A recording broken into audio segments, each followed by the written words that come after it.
אהלן, שלום לכולם. היום אני אעשה ריוויו על רמקול בלוטות' של סקול קנדי. לקח לי הרבה זמן לצלם את הריוויו הזה, מכל מיני סיבות, הייתי די עסוק. אז אני מקווה שביקורות הבאות יהיו הרבה יותר מהירות.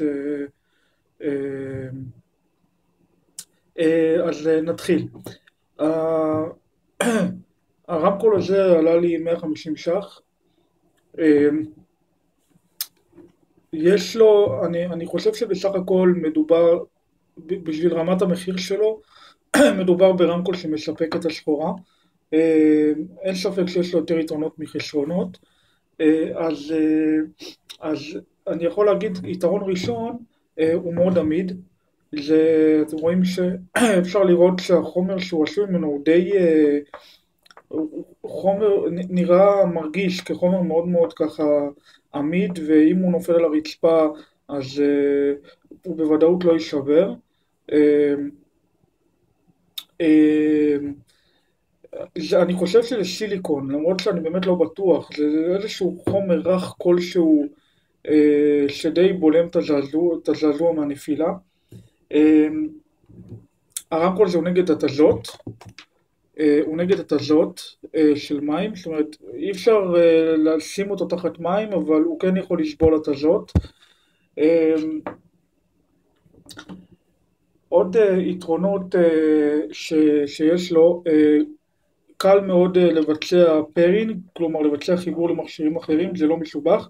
יש כאן את הלחצן באמצע, שלחיצה ארוכה עליו Pairing. תכניס את הרמקול למצב פארינג, ואתם יכולים לראות שהנורה היא מעבבת באדום וסגול. במצלמה זה נראה כמו כחול, אבל זה למעשה, אה, סליחה, זה באמת כחול. אה, זה אדום וכחול. אה, Connected. אה, Connected. ברגע שנכנסים לפרין מוד, המכשיר שאליו אתם רוצים לחבר מזהה די מהר את הרמקול, ואפשר פשוט להתחבר. כמו שאמרתי, מחיר 150 ש"ח, בהחלט מחיר סביר לדעתי לרמקול הזה. הסוללה שלו מחזיקה, היצרן מצהיר על 10 שעות, אני לדעתי הצלחתי להשיג אפילו יותר מזה, קצת יותר מזה. הוא קומפקטי, יש לו חבל תלייה שאפשר לקשור אותו לתיק וללכת איתו. אני שמתי לו גם שקל, אבל הורדתי אותו מאז, פשוט כי זה יותר נוח לתלות אותו ככה, גם יותר בטיחותי לדעתי. הוא בא בכל מיני צבעים, אני כשקניתי אותו זה היה הצבע היחידי, אפשר לראות שזה מאוד נחמד, הצבעים זה מוסיף. מהניסיון שלי אני יכול להגיד שזה זה די משנה איפה שמים אותו, זאת אומרת אם תשימו אותו במקום נמוך, אני חושב שתשמעו את הרמקול, תשמעו את הסאונד יותר טוב מאשר במקום גבוה, לדעתי, לפחות מהחוויה שלי. בסך הכל מבחינת צליל, הצליל שלו די גבוה. אני חושב שאיכות הסאונד היא שבירה ביחס למחיר, כלומר לא מקבלים פה איזה סאונד מפוצץ אוזניים או סאונד מטורף, אבל בשביל המחיר הסאונד הוא בסדר, הבאס הוא בהחלט מודגש. אני חושב שגם המידים הם בסדר. הרמקול הזה לדעתי משהו שהוא, נקודת התורפה שלו מבחינת הסאונד זה הצליל הגבוה. הצליל הגבוה הוא די חלש כאן, אז אם לדוגמה, נגיד תופים ישמעו מאוד טוב, אבל יש כלים אחרים שישמעו לדעתי פחות טוב, זה נורא תלוי, אולי כמו בש וכאלה.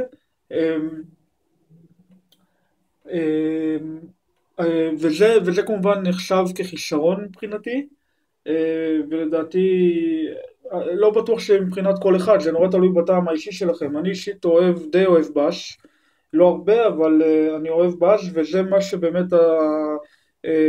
הרמקול הזה נותן בש, אבל לדעתי הגבוהים פה נשמעים, זו נקודת תורפה מאוד מאוד גדולה, ולכן אני מחשיב את זה גם כחיסרון מבחינתי, למרות שבדרך כלל אני מעדיף יותר בש.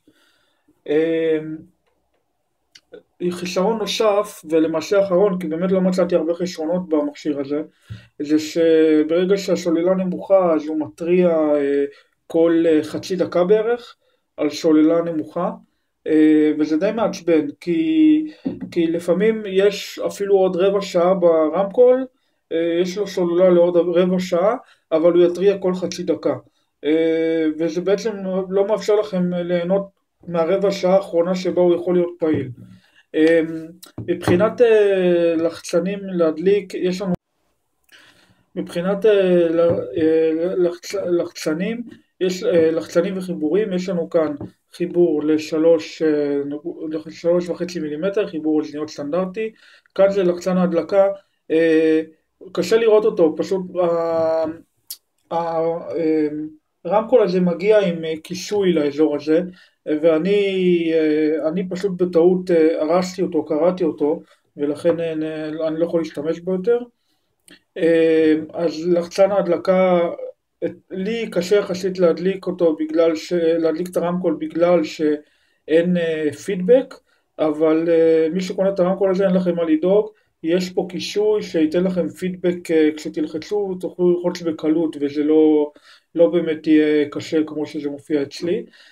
וכמובן חיבור טעינה מיני USB, בערכה אתם מקבלים גם כבל 3.5 מילימטר, כבל סטנדרטי של אוזניות, מקבלים כבל טעינה כמובן, חוברות, שזה חוברת user manual, איך להשתמש במוצר, וזהו למעשה, זה מה שמקבלים. אז אני מקווה שנהנתם, אני מקווה שזה יהיה לכם לעזר, ונשתמע בווידאו הבא. ביי ביי.